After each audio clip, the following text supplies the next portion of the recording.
Hello dear students, good morning all of you. आज हम इस वीडियो में चर्चा करेंगे कंपोजिशन ग्रामर। जो कंपोजिशन ग्रामर 12th क्लास में है उसमें एक 7 नंबर का यानी 7 नंबर का एक क्वेश्चन पुटअप किया जाता है, लेटर राइटिंग।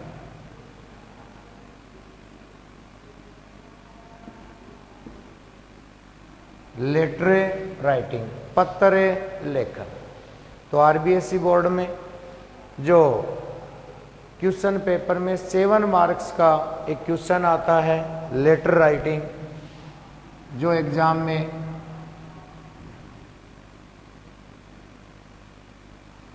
सेवन मार्क्स का आता है।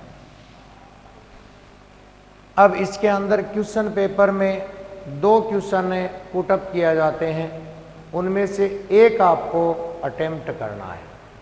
जो भी 2 लेटर आते हैं, एक लेटर आपको सॉल्व करना है। इसलिए आज हम इस वीडियो में लेटर राइटिंग किस प्रकार लिखा जाता है, लेटर लिखते समय हमें किन बिंदुओं का ध्यान रखना चाहिए, यानी some important tips of writing a letter, उसकी चर्चा करेंगे हम इस वीडियो के अंदर। तो सबसे पहले इंट्रोडक्शन कि लेटर है वो कितने प्रकार के होते हैं।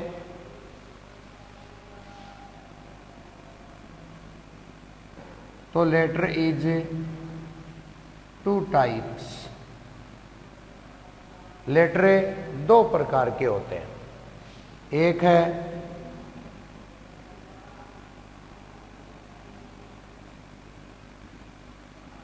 फॉर्मल लेटर, दूसरा है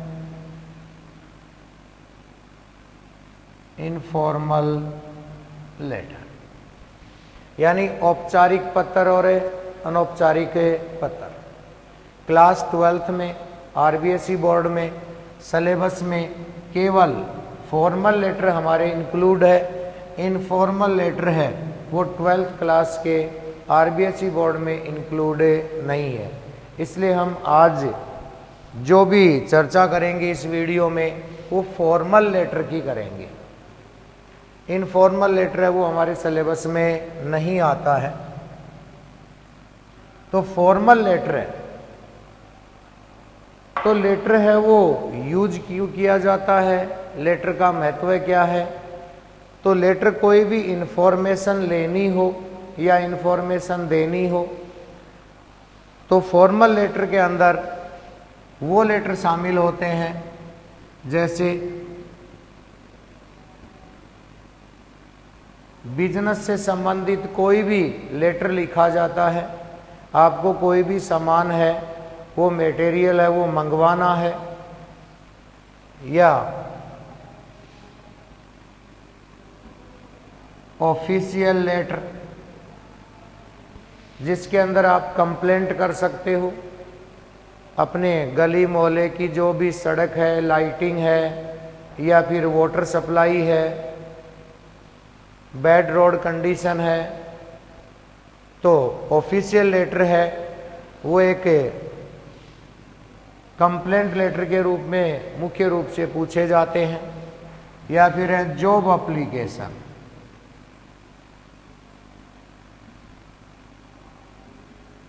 जॉब एप्लीकेशन यानी आज मॉडर्न टाइम में इंटरनेट है, उसी प्रकार न्यूज़पेपर के अंदर भी कई बार जॉब के एडवर्टीजमेंट आते हैं। उस आधार पे आप उस संस्था को, उस इंस्टीट्यूट को, उस फर्म को लेटर लिखते हो कि मैं आपकी इस पोस्ट के बिल्कुल योग्य हूँ और मुझे जॉब की आवश्यकता है।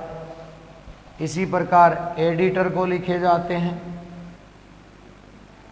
न्यूज़पेपर का जो एडिटर होता है उसको पत्र लिखे जाते हैं।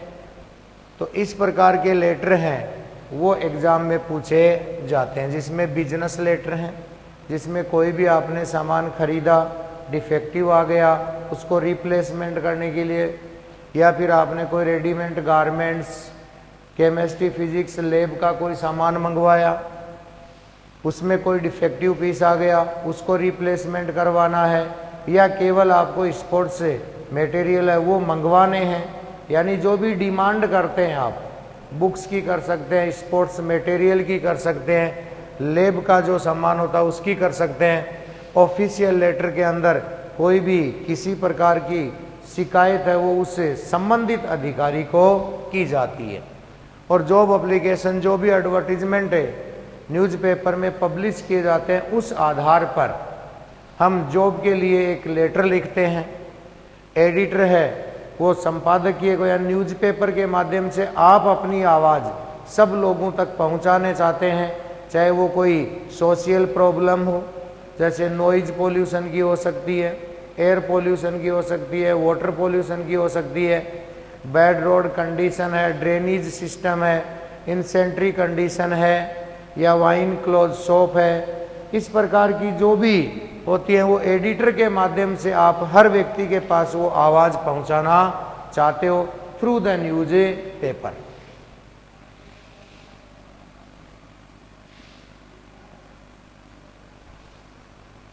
अब जो फॉर्मल लेटर होता है,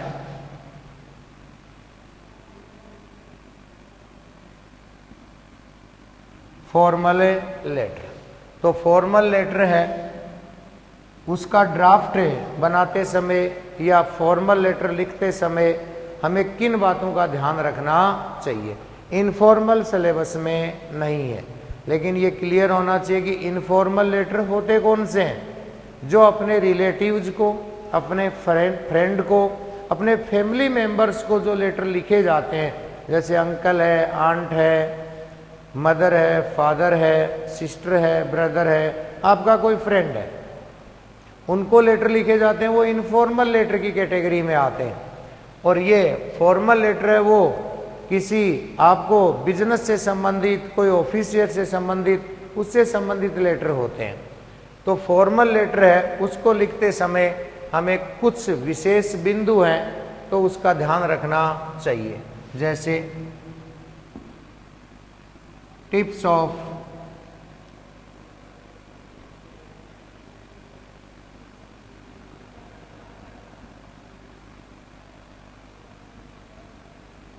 फॉर्मल लेटर राइटिंग।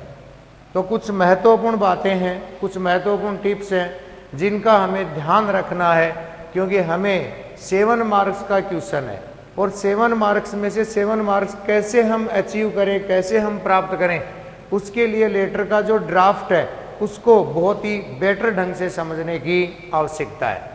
तो सबसे पहले फॉर्मल लेटर जो लिखे जाते हैं तो उनमें पहला बिंदु, पहला टिप्स, जो सेंडर्स एड्रेस होता है,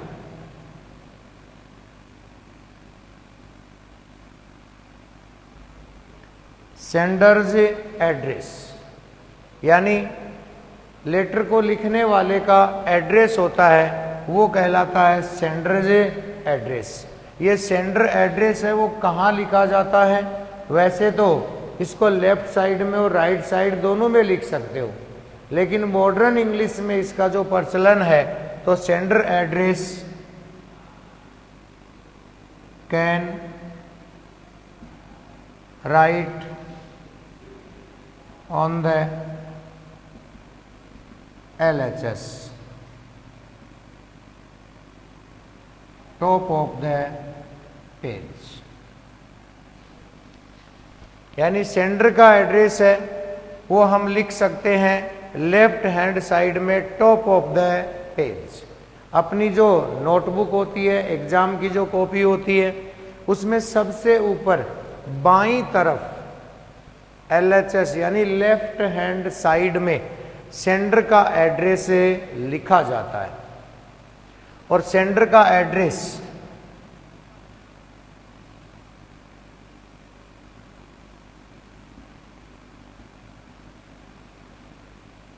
sender's address should be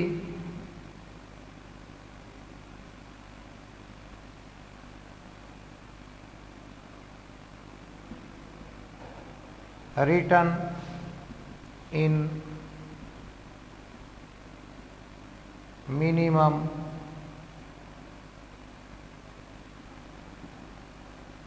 3 lines, तो सेंडर का एड्रेस है वो कम से कम हमें 3 लाइन में लिखना चाहिए।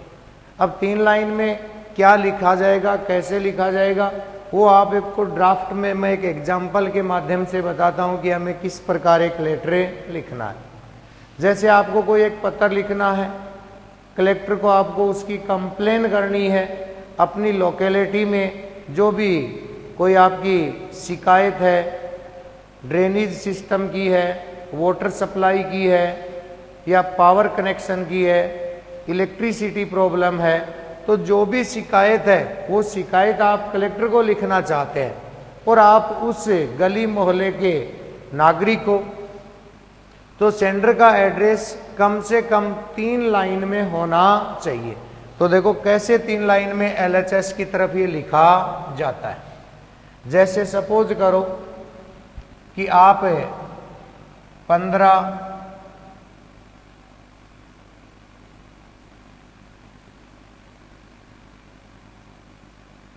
बजाज नगर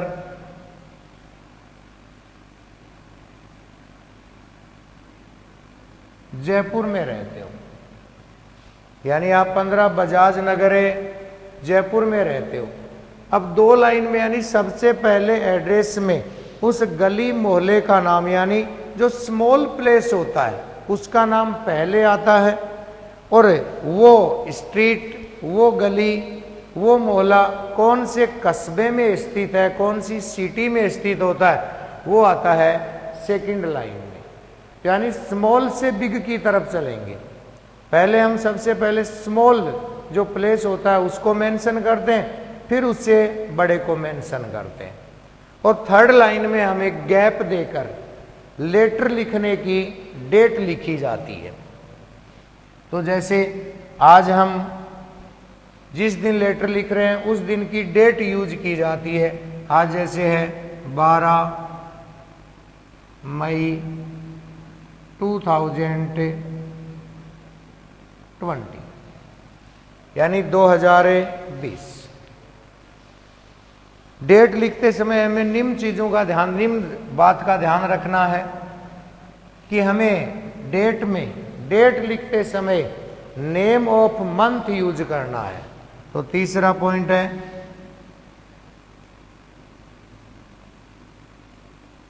इन द डेट वी शुड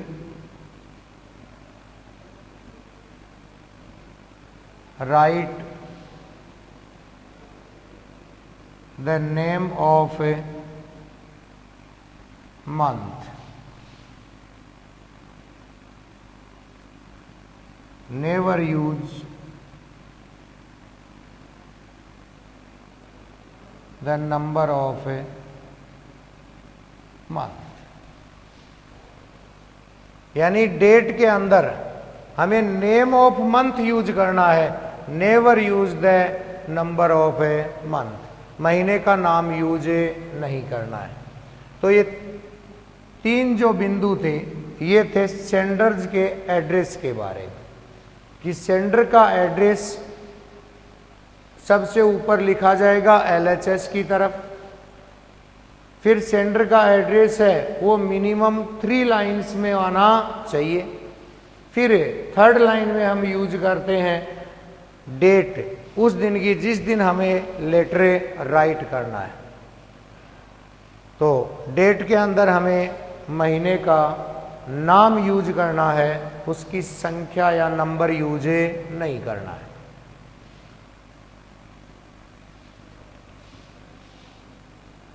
तो ये 3 बिंदु थे,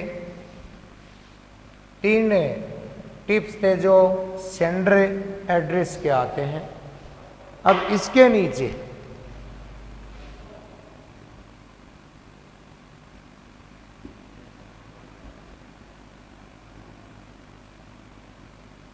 रिसीवर और एड्रेस है वो लिखा जाता है also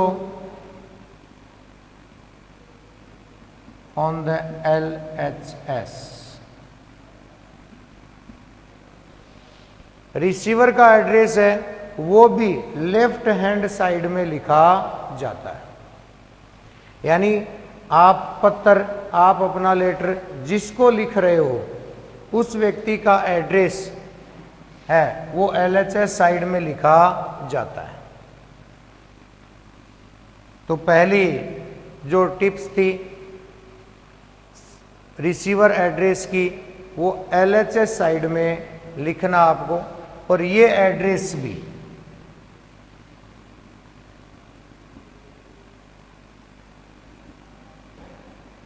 receiver address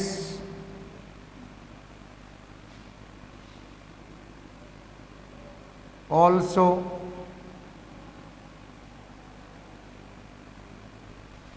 the receiver address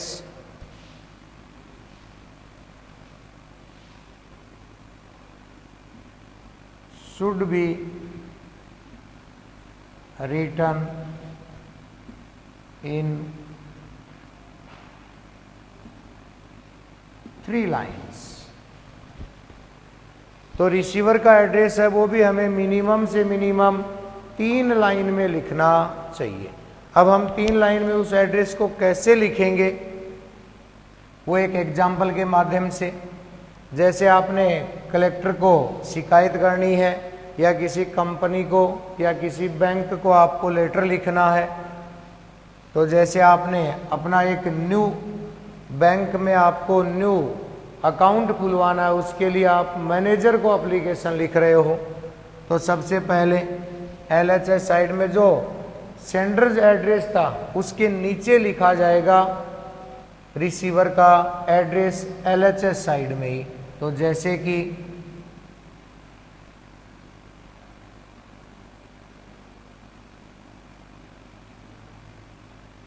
the manager, bank of India,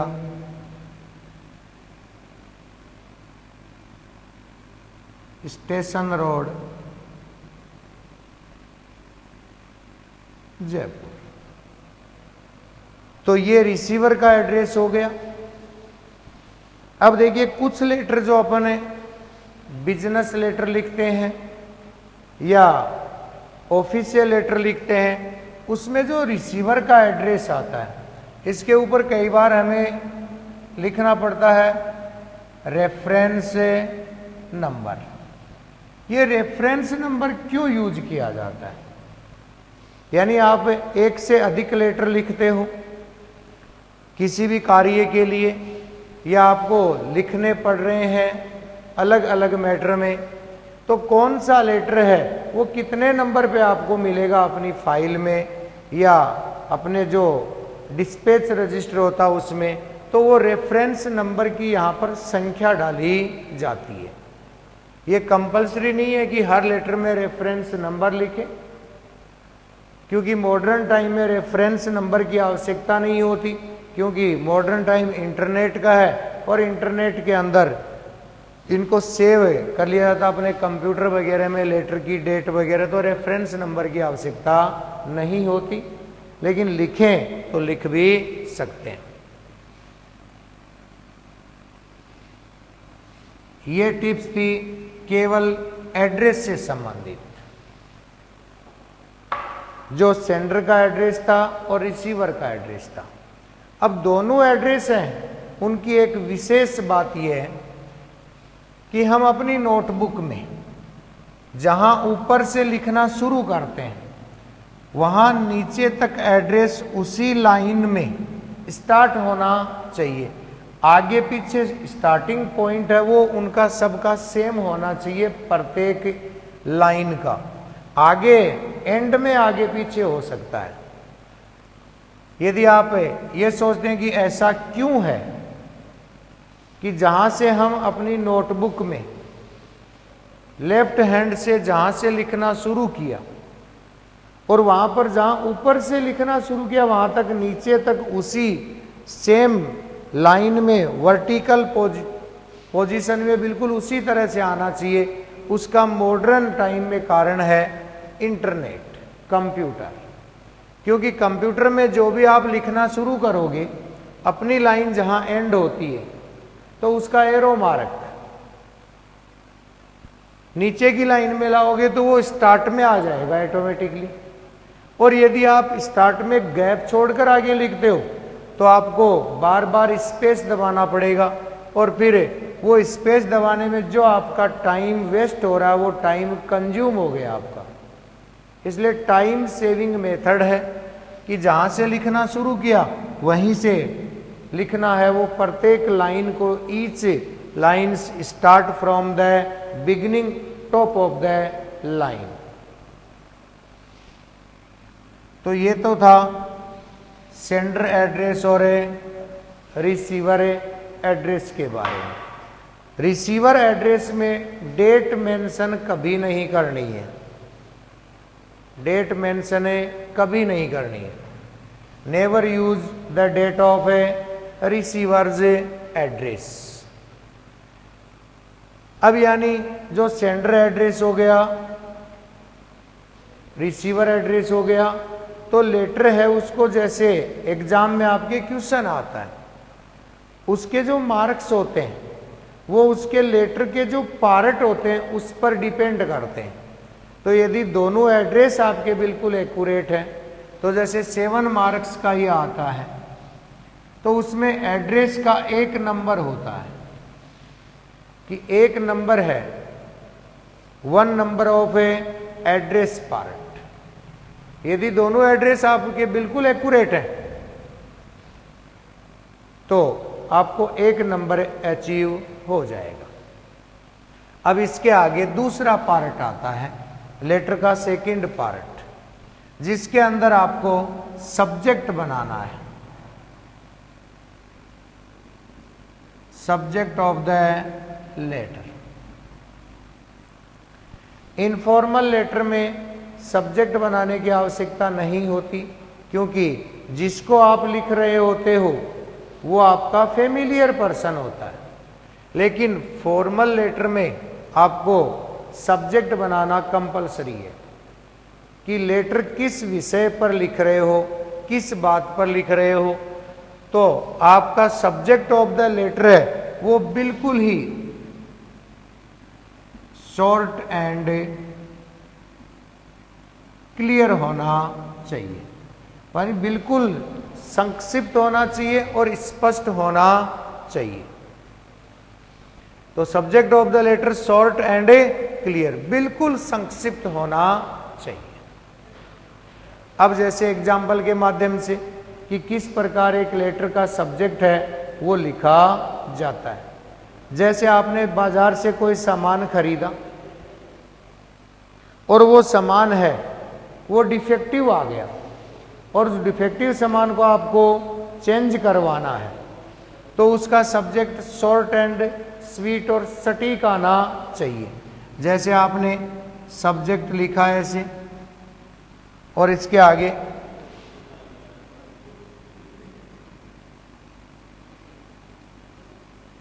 replacement of the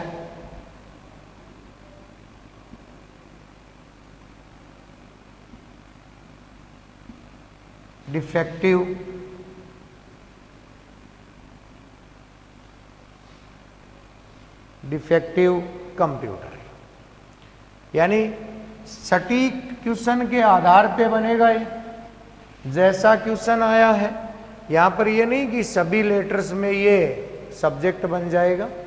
according to question we make the subject clear and short. जैसे सपोज करने के लिए मैंने कहा कि सपोज करो कि आपने किसी डीलर से कोई कंप्यूटर खरीदा और वो डिफेक्टिव आ गया, तो आपको डीलर को पत्र लिखना है, व्यापारी को पत्र लिखना है कि मुझे अपना कंप्यूटर रिप्लेसमेंट करवाना है। तो replacement of the defective computer,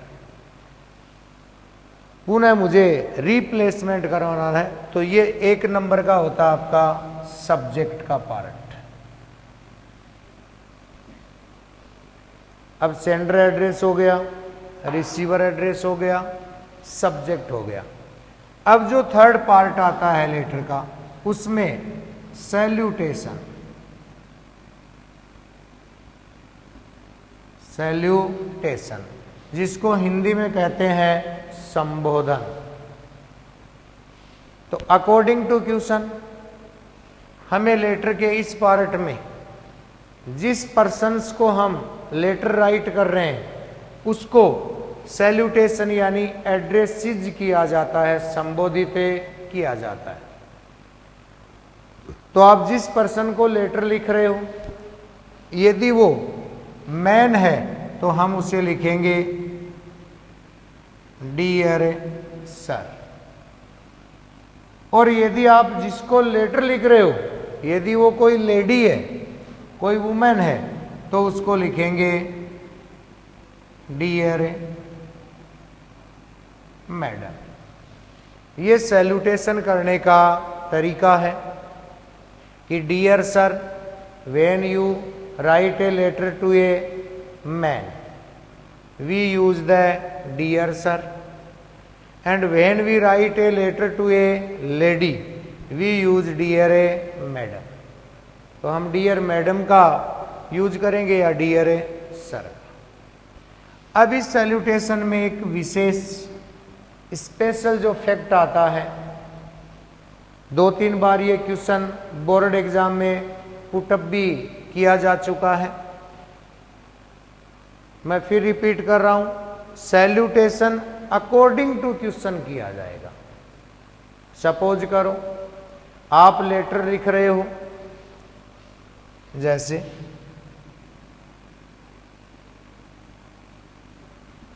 if you write a letter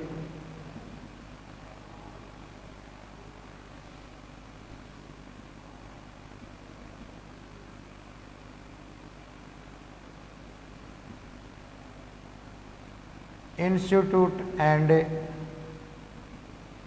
firm direct. If you write a letter an institute and a firm direct, यानी सीधा सीधा आप पत्र किसी प्रतिष्ठान या किसी संस्था को लिख रहे हो तो वहां पर डियर सर या डियर मैडम यूज नहीं कर सकते। ध्यान से समझे। If you write a letter an institute and a firm, directly लिख रहे हो उसे, प्रत्यक्ष रूप से उसे लिख रहे हो, ये डिपेंड करेगा अकॉर्डिंग टू क्वेश्चन रिसीवर का जो एड्रेस होता है उस पे। सपोज करो रिसीवर के एड्रेस में हमने यूज कर लिया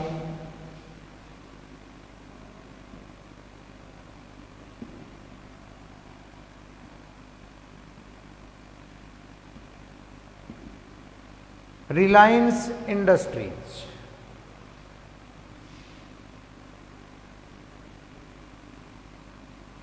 मुंबई। तो रिलायंस इंडस्ट्रीज एक ग्रुप है, या यूं कर सकते हैं रिलायंस ग्रुप, रिलायंस इंडस्ट्रीज। और उसको यदि आप डायरेक्ट लेटर लिख रहे हो तो ये डायरेक्ट किसी इंस्टीट्यूट या फर्म को लिखा जाने वाला लेटर हो गया। यदि इसके ऊपर हम उस पर्सन्स का जो इस रिलायंस ग्रुप को हैंडल कर रहा है या उस ग्रुप में कोई पर्सन है, जैसे द मैनेजर यूज कर दिया, द डायरेक्टर यूज कर दिया, तब तो आ जाएगा डियर सर और dear madam. But when we write a letter to directly Reliance Industries, तो ये तो एक फर्म है। तो ऐसी यदि सिचुएशन बन जाती है क्वेश्चन में तो आपको लिखना है डियर सर्स, यानी सर में आपको ऐड करना है एस। ये इसकी खास बात थी। When you write a letter an institute directly तो डियर सर्स यूज करेंगे, न कि डियर सर। तो ये सैल्यूटेशन है।